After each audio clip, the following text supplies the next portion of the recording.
My name is Margaret Voss. Everyone calls me Maggie except my mother, who only ever called me Margaret when she wanted something, and Margaret Ann when she wanted me to feel 11 years old again. I'm 44.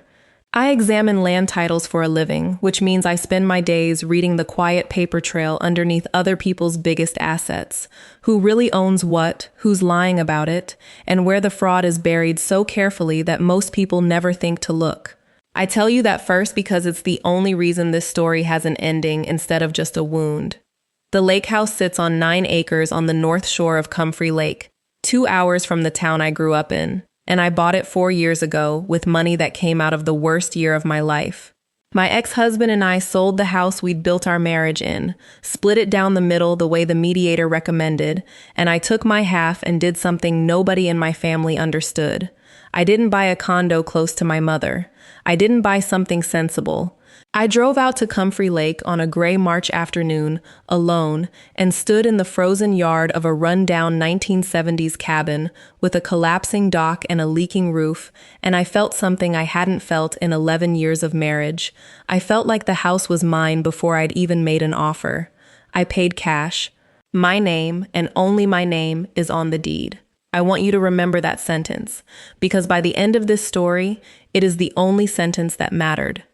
For 4 years, I rebuilt that place the way I rebuild everything. Slowly, on paper first, with permits and inspections and a contractor I vetted the way I vet a chain of title. New roof, new dock, this time rated for actual weight instead of hope. A wood stove I installed myself over 2 brutal weekends. I filled it with furniture I chose because I liked it, not because it matched anyone's idea of what a family lake house should look like. It became the only room in my life that nobody else had a vote in. My mother, Diane, is 68, and she has never in her life needed a lawyer to get what she wanted, because she has always had something better, a family that flinches. My older brother Tyler is 41, and he has been one investment away from turning his life around since roughly the Clinton administration. His latest venture was a boutique fitness franchise that needed $60,000 in expansion capital by the end of the year, or he'd lose the territory rights he'd already put a deposit on. Tyler has never once, in 4 decades, finished paying off anything he started. My mother has never once stopped believing he was on the verge of the thing that would finally prove her right about him. I found out what they'd decided about my lake house the way I find out most family news, last and by accident. It was the Saturday before Thanksgiving, and my mother called and asked me to come early, to help her prep, the way I always did. I want to be honest about something, the way I'd want a client to be honest with me before I take their case. Some small, foolish, 11-year-old part of me was glad she asked. I have spent my whole adult life being the daughter my mother describes to other people as so independent, so capable, in a tone that always sounded to my ear like an apology for something. I got there at 2. The kitchen smelled like sage and butter. My mother hugged me a beat longer than usual, which I should have read as a closing statement rather than a greeting. Tyler's truck was already in the driveway, which was unusual. Tyler is reliably 40 minutes late to everything, including his own life. His wife, Priya, was setting the good table, the one with the leaf in it that only comes out twice a year. 3 places on one end were set closer together than they needed to be, angled slightly inward, the way you'd arrange chairs for people you expect to negotiate with. I should have turned around in the driveway. I didn't. I never do, not the first time. I've learned since then that the first time is never the time you're supposed to catch it. Dinner was pleasant in the specific, overbright way my family gets pleasant right before it isn't. My mother asked about my work with a warmth she doesn't usually spare for it. And you're still doing the title thing, the property thing. That's so useful, Margaret. The way you'd compliment a tool you were about to borrow without asking. Tyler talked too much about the franchise, the territory rights, the numbers, looking at me a half-second too long every time he said the word investment. Priya kept refilling my wine glass before I'd finished it, which is a thing people do to you right before they need you soft. Dessert came. My mother set down her fork with a precision I recognized. I'd seen her do it before, at my father's funeral. right before she stood up and told the room exactly how the service would proceed. She folded her hands and said, "Margaret, we need to talk about the lake house as a family." I want you to sit with that sentence the way I had to sit with it, as a family, as if the deed had a family plan I'd forgotten to read. "The property," my mother continued, "has been sitting there mostly empty. Tyler needs $60,000 by December 15th or he loses the franchise territory. The bank won't lend against a business with no collateral, but land they'll lend against." "It's not collateral," I said carefully. "It's my house." "It's a family asset," my mother said, and there it was. The phrase I would hear so many times over the following months that I started hearing it in my sleep, the way you hear a phone ring after a long shift even when it isn't ringing. "Your father would want this family taken care of. You have a good job, Margaret. You don't need a lake house. Tyler has a family. He has children who need—" "I have the deed," I said, and I kept my voice level. The same voice I use when I have to tell a client their multi-million-dollar transaction has a fatal title defect. Low, kind, immovable. "The house is mine. I bought it with my settlement. My name is on it, alone. It's not family property. It never was." I want to tell you the room went quiet the way rooms do in movies. It didn't. It went tight. The particular tightness of a family that has spent decades agreeing not to say certain things out loud, suddenly confronted with someone saying one anyway. Tyler leaned forward. "You act like you built that place with your bare hands, Mags. It's a lake house. You have one person's worth of life to fill it with. We have 4. "I did build it, mostly," I said. "New roof, new dock. I put $22,000 of my own money into that structure after I bought it. I have every receipt." I shouldn't have said the word receipts. I know that now. It was the wrong currency to name in a room where the only currency anyone else was trading in was guilt. My mother's face changed. I'd seen that particular shift only twice before in my life. Once when I told her at 19 I wasn't going to marry the boy she liked, and once at my father's funeral when the pastor mispronounced his middle name. It is the face of a woman recalculating, in real time, exactly how much pressure a person can absorb before they break. "I raised you," she said, and her voice had dropped into something quieter and far more dangerous than shouting. "I gave you everything, Margaret, and when your family needs you, actually needs you, for the first time in years, you sit at my table and talk about receipts." "Mom, you signed that house over to this family," she said, standing now, her napkin falling to the floor and nobody moving to pick it up. "Or you are not my daughter anymore. I mean it. I will not have a daughter who chooses a building over her own brother's children." I sat very still. Priya was staring at her plate. Tyler was staring at me with an expression I can only describe as hopeful, as if some part of him actually believed I might just say yes, right there, over pumpkin pie, and hand over 4 years of my life because his mother had raised her voice. "I'm not signing anything tonight," I said, "and I'd like to go home." That should have been the end of the evening. It wasn't the end of anything. It was, I understand now, only the opening argument. Here is what happened over the next 6 weeks, laid out the way I lay out a title history for a client. In order, dated. So you can see the pattern before I saw it myself. The Tuesday after Thanksgiving, my mother texted, "Think about your brother's children this Christmas. It's not too late to do the right thing." I didn't respond. I have learned in 11 years of divorce mediation and title disputes that the first response to pressure is never a text message. It's documentation. That week, quietly, I did 3 things nobody in my family knew about, and I want to walk you through them because they matter later. First, I pulled a certified copy of my deed from the county recorder's office. Not because I doubted it, but because a good title examiner never relies on memory when a record exists. Sole ownership, warranty deed, recorded the March I bought the place. No liens, no encumbrances, no cosigners. Clean as a January sky. Second, I called my own attorney, a soft-spoken, precise woman named Corinne Ashby who has handled my professional liability policy for a decade, and asked her, hypothetically, what would happen if a family member attempted to forge a signature on a quitclaim deed or to represent themselves as having power of attorney they didn't hold.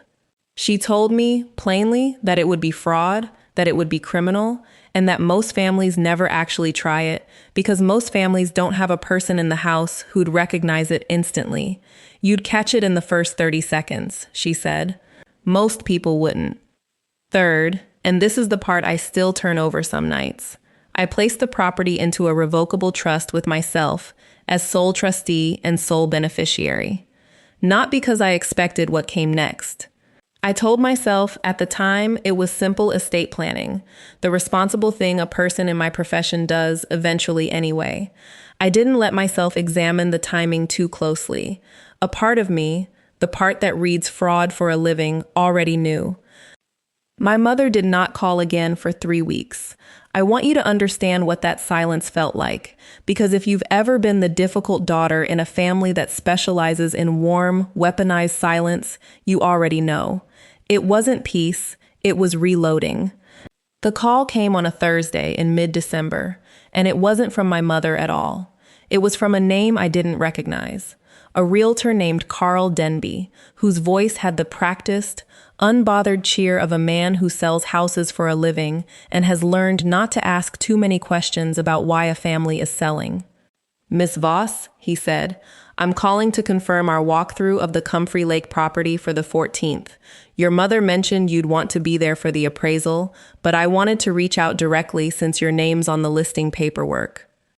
I sat very still in my kitchen, the way I sit still when I find the fatal defect on page 40 of a title report, the moment where the whole transaction either survives or collapses, and you're the only one in the room who can see which. "I don't have any listing paperwork with you, Mr. Denby," I said. "Can you tell me who submitted it?" There was a pause, the particular pause of a man realizing, mid-sentence, that he's standing on ground that isn't as solid as he was told. "It came through your mother, Diane Voss. She had a power of attorney document, signed by you," she said, "back in the spring, for medical and financial matters while you were traveling for work. It authorized her to handle property decisions on your behalf during that period. She said the listing was time-sensitive. We've actually got an offer already, contingent on clear title. Cash buyer, closing before the new year. I have read a lot of documents in my life that made my stomach drop. I have found forged signatures on quitclaim deeds, backdated notarizations, powers of attorney signed by people who were, provably, out of the country on the dates in question. I have testified about exactly this kind of fraud in exactly this kind of calm, professional voice. I had never once expected to hear it described to me, cheerfully, about my own house, by a stranger who had no idea he was holding a lit match. "Mr. Denby," I said, and I kept my voice at the register I use for the worst news I ever have to deliver.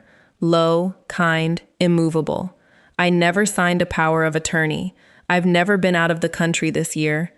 And that property was placed in an irrevocable trust in my sole name in early December, which predates any listing agreement your office may have received. I'd strongly recommend your office suspend the listing immediately and preserve every document related to it, including whatever purports to be my signature. I'll be sending a formal notice to your brokerage this afternoon. The silence on the other end lasted long enough that I could hear, faintly, an office printer running somewhere behind him. I'll pull the file," he said. "I need to talk to my broker." "I'd appreciate that," I said. "And Mr. Denby, for what it's worth, this isn't your fault. You were given a document. I'd just make sure, going forward, that you're the one who verifies title before you list anything. It would have saved you this call." I hung up. I sat at my kitchen table for a long moment, with my hands flat on the wood, the way you press your palms flat on a table when you need the world to stop tilting for just a second. Then I did what I always do when the ground shifts. I got out a legal pad, and I started building the timeline. My mother had at some point produced a document with my name on it that I had never signed. She had used it to authorize a stranger to list my house for sale. A house I had bought alone, rebuilt alone, and placed into a trust specifically because some quiet, professional part of me had already smelled this coming before I let myself believe it. There was already a cash buyer. There was already a closing date. December 15th, the same deadline Tyler had named at Thanksgiving for his franchise deposit, was one day away. I want to be honest about what I felt in that moment because this story only means anything if I am. It wasn't rage, not yet. Rage is loud, and I have never once been loud in my life. My mother made sure of that a long time ago. What I felt was colder and more exact than rage. It was the particular, focused stillness of a professional who has just found the fraud she's been trained her whole career to find, except this time, the forged signature was mine, and the family attempting to sell the ground out from under her was the only family she had. I picked up the phone and called Corinne Ashby. It was 4:40 on a Thursday afternoon, 4 hours before my brother's deadline, and I said the only sentence that mattered. I need you to help me stop a sale that closes tomorrow, and then I need you to help me figure out exactly what I'm willing to do to the people who tried it. Corinne Ashby has a voice built for delivering bad news to people who are about to have a much worse day. Steady, unhurried, the vocal equivalent of a hand on your shoulder. When I called her that Thursday evening with 4 hours until my brother's deadline and a forged document with my signature on it circulating through a real estate brokerage, she didn't gasp. She didn't ask if I was sure. She asked one question. Do you have the certified deed and the trust documents in front of you right now? I did. I'd printed everything the moment I hung up with Carl Denby, the way I always print everything, because paper doesn't waver under pressure the way people do. Good, she said. Then here's what we're going to do tonight, and it's going to feel small compared to what your mother did, and it's going to work anyway. We drafted a cease and desist letter to the brokerage, attaching the certified deed, the trust instrument, and a formal statement that I had never executed any power of attorney at any time in favor of Diane Voss. Corinne sent it by email at 6:15 p.m. with a read receipt requested and copied the brokerage's managing broker directly, not just Carl Denby, because, she explained, in the tone of a woman who has done this exact thing more times than she'd like, brokers panic faster than agents. Agents want commissions. Brokers want to not get sued. She was right. The reply came back at 7:40 p.m. from a name I didn't recognize, a broker named Wanda Ochterberg, and it was 4 sentences long. The listing had been suspended pending verification of title. The scheduled closing would not proceed. The brokerage would be preserving all documents related to the transaction, including the purported power of attorney, per your attorney's request and per our own compliance obligations. And this was the sentence I read 3 times. We take misrepresentation of authority very seriously, and we will be cooperating fully with any inquiry. I sat in my kitchen with that email glowing on my laptop screen and felt something settle in my chest that I hadn't felt in 6 weeks. Not triumph. Something quieter, the particular calm of watching a structure you built correctly hold weight it was never supposed to have to hold. I did not call my mother that night. I want to explain why, because I think it's the part of this story people misunderstand about women like me, women who go quiet instead of loud. It wasn't fear, and it wasn't restraint for its own sake. It was strategy. I had spent 30 years of my life reacting to my mother's timeline, showing up when she said now, softening when she said you're being difficult, bending when she said family. For 6 weeks, I had let her run her clock. Thanksgiving, the silence, the listing, the December 15th deadline, built to match Tyler's franchise payment exactly. I was not going to hand her one more minute of my reaction on her schedule. She would find out the sale had collapsed when the closing simply didn't happen, and not 1 second before. She found out Friday morning, at what I can only assume was the exact hour she and Tyler had circled on some private calendar of their own. My phone started ringing at 9:52 a.m. I let it ring. It rang again at 9:54. At 10:01, a text. Margaret, call me. There's a problem with the closing. I let that sit for 4 hours, not out of cruelty, out of the same discipline I use with a difficult client who needs to feel the full weight of a problem before they're ready to actually discuss the solution. At 2:15, I called her back. What did you do? She said, before I'd even said hello. Her voice had the particular pitch of a woman watching a plan come apart in real time, a pitch I recognized because I'd heard versions of it my whole childhood, right before she'd blamed someone else for whatever had gone wrong. The buyer walked. Carl says there's some hold on the title. Margaret, Tyler loses the territory tomorrow if we don't have that money wired. There's no hold on the title, Mom, I said, in the voice I use to tell a client their transaction is dead, low, kind, immovable. There's a fraud. Someone submitted a power of attorney with my forged signature to a real estate brokerage in order to sell my house without my knowledge or consent. I've retained an attorney. The brokerage has already suspended the listing and preserved the documents. I'd imagine, at some point today or tomorrow, someone is going to ask you where that document came from. The silence on the other end of the line was different from any silence I'd heard from my mother before. It wasn't the tight, tactical silence of Thanksgiving. It was the silence of someone realizing, mid-fall, that the ground she'd been counting on wasn't there. I signed it for you, she said finally, and her voice had dropped, gone almost pleading, which frightened me more than her anger ever had. You were so busy with work, Margaret. You never had time to deal with any of this, and I knew you'd say yes eventually, if you just sat down and thought about your family instead of a building. I was helping. I was going to tell you, the second it closed, it was going to be a relief to you. Don't you see that? One less thing to manage. You forged my signature, I said. That's not helping. That's a felony. Don't you dare use that word with me, she snapped, and there it was. The pivot I'd been braced for since the phone rang, guilt collapsing instantly into rage, the way it always had in that house, the way I'd watched it do to my father for 38 years of marriage before it finally exhausted him into an early grave. I am your mother. I have given you everything. You gave me a home where love came with an invoice, I said. And I heard my own voice shake for the first time in this entire 6 weeks, not with anger, but with something older and sadder that I hadn't let myself feel yet. I've spent 30 years paying it, Mom.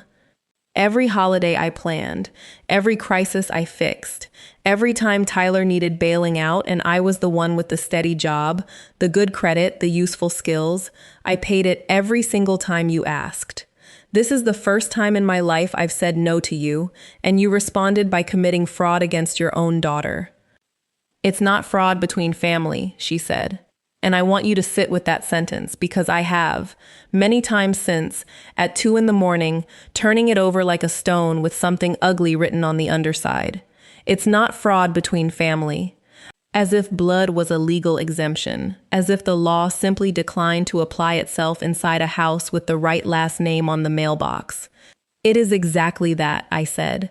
And I need you to understand something, clearly right now, so there's no confusion later.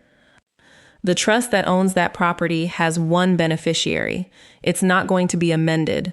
There is no version of this where signing anything gets you what you wanted.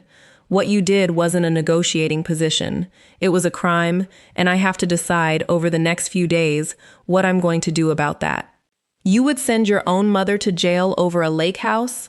Her voice cracked on the word jail, theatrical and genuine at once, the way real fear and performed fear can occupy the exact same breath in a person who has spent a lifetime learning to make the two indistinguishable.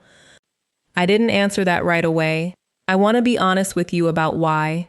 Because some small, tired, 11-year-old part of me, even then, even after everything, wanted to say of course not, of course I'd never, come here and let's fix this over dinner. That part of me has never fully gone quiet.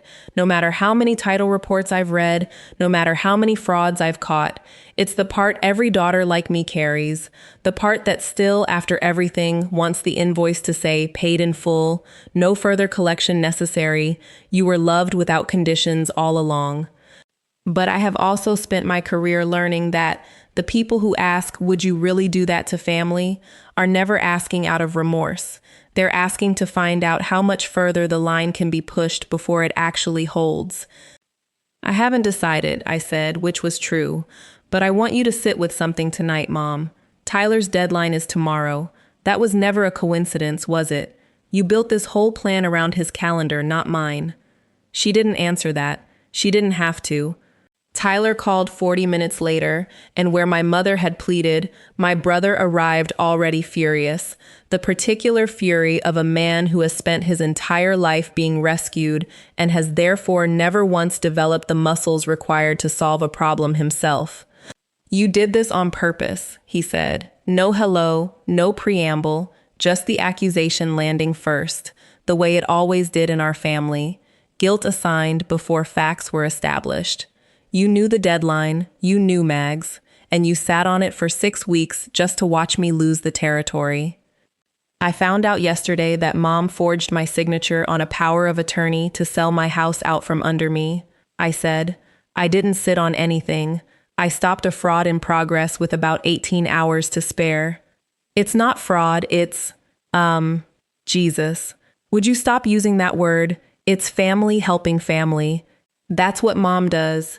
That's what she's always done. She smooths things over. She makes things work. And you know what? You've never once had to be the one who needed smoothing over, have you? You've never needed anything from anybody your whole life. And now the one time your family actually needs you to step up, you call a lawyer. I let that sit for a second before I answered, because I wanted to make sure the next thing I said landed exactly the way I meant it to. I have never needed anything from anybody, I repeated slowly, because every single time I did, I got told there wasn't room. Do you remember when Dad's medical bills came in after his first heart attack, and I was the one who covered the gap because you'd just taken out the loan for your first gym franchise attempt? Do you remember I never once brought that up at a family dinner, never once used it as leverage, because I didn't think love was supposed to work that way? I have spent my whole life being the daughter who doesn't need rescuing, Tyler, because somebody in that family had to be, and it was never going to be you, and Mom was never going to let it be her. That's not the same thing as not needing anything. That's just never being allowed to. So what? You're just going to let me lose everything I've built because you're keeping score from 20 years ago? I'm not keeping score, Tyler. I'm telling you why I'm not signing. And I want to be very clear with you about something, because I don't think anyone in that house has told you the whole truth about this deal you were counting on. I paused, and I chose my next words the way I choose words in a deposition, precisely because I knew they'd be repeated. Even if I had signed a real power of attorney, even if Mom hadn't forged anything, even if I'd walked into that brokerage myself and said, sell it, you would not have gotten $60,000 free and clear. There's a mortgage-free deed, yes, but there's also 4 years of capital improvements, closing costs, agent commission, and capital gains tax on the appreciation, because it's not my primary residence. After all of that, on a rushed December sale in a soft winter market, you'd have been lucky to net enough to cover half your deposit. Nobody ran those numbers for you, did they? Mom told you 60,000 and you believed her, the same way you've believed every number anyone's ever handed you without checking it yourself. The silence that followed was long enough that I genuinely wondered if he'd hung up. That's not, she said the appraisal was 310, he said finally, and his voice had lost some of its heat, replaced by something thinner and more frightened. She said there'd be plenty left over. I'd ask her to show you her math, I said, the same way I'd ask you, gently, as your sister and not your accountant, whether a franchise that needs its expansion capital to come from forging a federal crime against your own sister is a franchise you actually want to be in business with. He didn't have an answer for that either. He hung up without saying goodbye. which was, in its own way, the most honest thing either of us had said to each other in years. I sat in my kitchen for a long time after that call, watching the light go from gray to the particular deep blue that falls over a Midwestern December evening around 5 o'clock, and I thought about my father. My father, Walter Voss, died 11 years ago. A stroke, sudden, in the garage, found by my mother after he hadn't come in for dinner. He was a quiet man who spent 38 years married to a woman who ran every room she entered, and I never once, in my entire childhood, saw him win an argument with her. But he had one habit that had always puzzled me, and it came back to me that evening with the weight of something I should have understood years earlier. Every year, on my birthday, my father took me to lunch alone, just the two of us, no explanation offered to my mother or Tyler. A standing appointment nobody in the family ever questioned, because questioning my father's few private rituals wasn't something my mother did. We'd go to the same diner every year, and he'd ask me, always, the same question in slightly different words. Are you taking care of yourself, Mags? Not them, you. I'd always thought it was just a father's ordinary concern. Sitting in my kitchen that December evening, 6 weeks into watching my mother and brother try to take the one thing in my life I'd built entirely for myself, I remembered something else. A conversation from the lunch after my divorce finalized, 4.5 years earlier, the same spring I bought the lake house.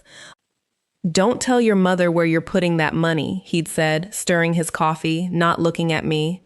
Not because I don't trust her, because I know her. She'll find a use for it before you've even signed the papers. I had laughed it off at the time. I thought he meant she'd nag me toward a more sensible investment, a mutual fund, a rental property closer to home, something she could visit and comment on the decor of. I never once considered that my father, quiet, conflict-averse, 38 years married to a woman who never lost an argument, had understood, with total clarity, exactly what his wife was capable of, and had spent his last year alive trying, in the only sideways way available to him, to warn me. I opened my laptop and, for the first time in 6 weeks, I cried. Not from the fraud, not from Tyler's fury, but from the sudden, late understanding that my father had loved me enough to see this exact evening coming, years before I could, and hadn't had the strength to stop it from his own kitchen table, only enough to leave me one quiet sentence and hope I'd remember it when it mattered. Then I dried my face, opened a blank document, and started drafting the notice I would need to send by certified mail the following morning, not to my mother, not yet, but to myself. A complete, dated, factual timeline of everything that had happened since Thanksgiving, the kind of document I build for every client who needs the truth to survive contact with a family's version of events. Corinne had told me something on our call the night before that I hadn't fully understood until that moment. You don't have to decide tonight what you're willing to forgive, she'd said. You only have to decide, tonight, what you're willing to let go undocumented. Everything else can wait. I documented everything. And 3 days later, on a Monday morning in the second week of December, my mother called one more time, her voice smaller than I had ever heard it, and said the sentence that finally told me she understood, at last, exactly what kind of daughter she had actually raised. The brokerage called, she said. They said if I don't want this reported, I need a lawyer. Margaret, what have I done? I didn't rush to answer her. I let the question sit in the phone line between us. What have I done? Because for the first time in my adult life, I wanted my mother to actually finish that sentence herself, out loud, without me filling in the kind ending the way I always had. I think, I said finally, you're going to need to tell me the truth about why you needed that money so badly you were willing to forge my signature to get it. Because $60,000 for Tyler's territory deposit doesn't explain a sale you structured to close before the new year, with a cash buyer already lined up before you'd even asked me at Thanksgiving. That timeline doesn't work, Mom. I read timelines for a living. Yours doesn't hold together. The silence on the other end went on long enough that I checked to see if the call had dropped. There's a home equity loan, she said finally. so quietly I had to press the phone harder against my ear. On my house. I took it out 2 years ago, after your father's pension rolled into that annuity that turned out to be worth less than the paperwork promised. Margaret, I've been 3 months behind since August. They sent the notice in October. I have until January or they start foreclosure. I sat down slowly at my kitchen table. This was not the confession I had built my timeline expecting. You never told me, I said. How could I tell you? Her voice cracked, and this time I didn't think it was performance. I'd spent 6 weeks learning to hear the difference. You're the one who has everything figured out, Margaret. You're the one with the trust and the deed and the attorney on speed dial. I couldn't be the mother who called her successful daughter and said, I can't manage money, I need help. I raised you to never need anyone. I couldn't be the one who needed you. So instead of asking me, I said slowly, working it through the way I'd work through a defective title, you decided the fastest solution was Tyler's franchise deposit, $60,000, an amount just large enough to also quietly cover 3 months of your own arrears, wasn't it? That's why the number never quite matched what Tyler needed. There was a second number hiding inside the first one. She didn't answer, which was by then its own answer. Mom, I said, and I let something soften in my voice, because underneath the forgery and the fury and 6 weeks of siege, I could finally see the actual shape of what had happened. Not a villain plotting against me, but a frightened, proud woman who had spent 40 years building an identity around never being the one who needed rescuing, and had rather commit a felony against her own daughter than say 4 honest words, I need your help. Why didn't you just ask? Because you would have said yes, she said, and it was the first thing she'd said in 6 weeks that broke my heart instead of my patience. And I couldn't stand you being the one who saved me again. I've been the one who runs the room my whole life, Margaret.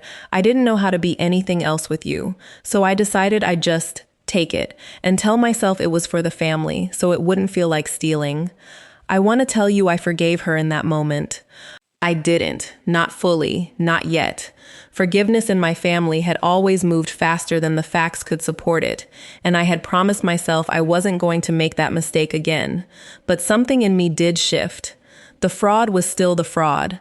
The forged document was still sitting, preserved, in a brokerage file with my mother's name attached to it. But the why had changed from because you owe this family to because I have spent my whole life terrified of being seen as small, and those are not the same crime, even if the paperwork looks identical. I need you to hear something clearly, I said. What you did was still a felony. I haven't decided yet whether I'm reporting it, and that decision isn't going to be made on the phone today. But I am not giving you the lake house, Mom. Not now, not later, not as a loan against your equity, not as an inheritance advance, not for any reason. That answer is final, and it is not up for family discussion at any future dinner. What I am willing to do is sit down with you and an actual financial counselor and look at your real numbers, the real ones, not the version you gave Tyler. If there's a way to save your house that doesn't involve stealing mine, I will help you find it. But you have to let me help you as your daughter, not let me be robbed as your creditor.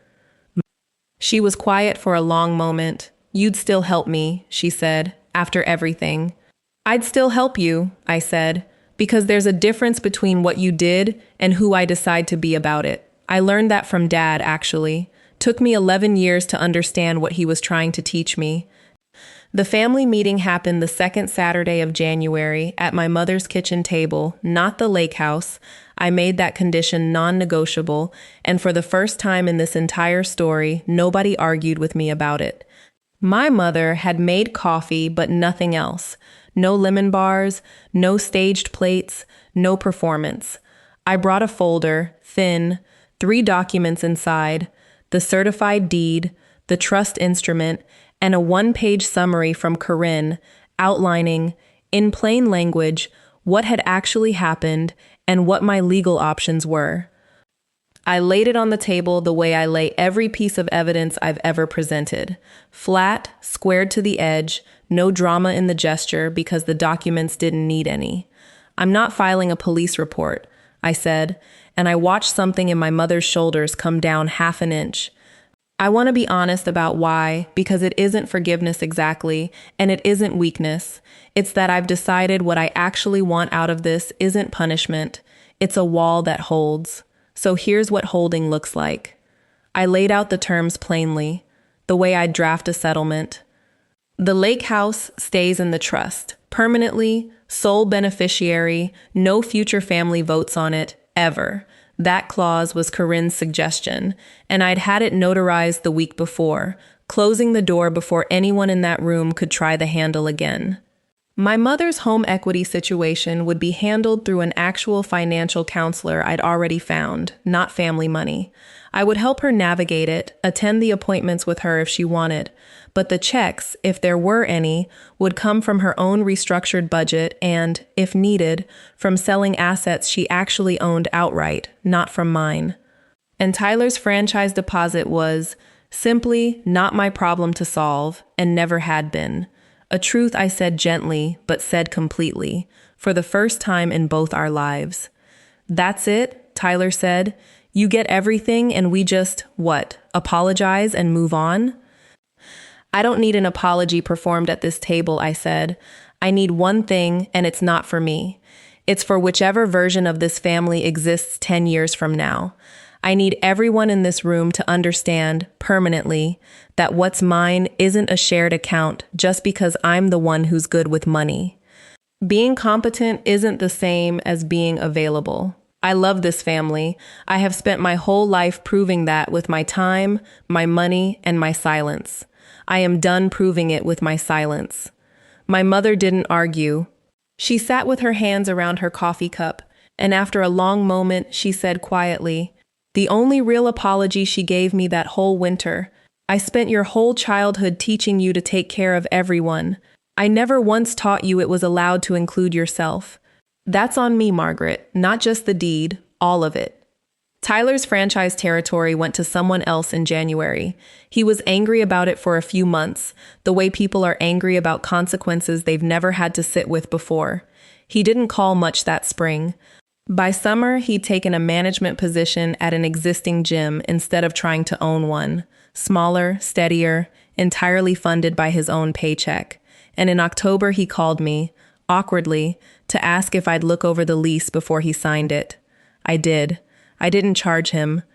Some debts you let go not because they're forgiven, but because collecting on them was never really the point. My mother sold her house in the spring, before the equity loan could force the issue on worse terms, and moved into a smaller 2-bedroom near the fabric store where she'd started volunteering. She calls me on Sundays now, not to ask for anything, just to talk, and the first few months I kept waiting for the ask to arrive at the end of the call the way it always used to.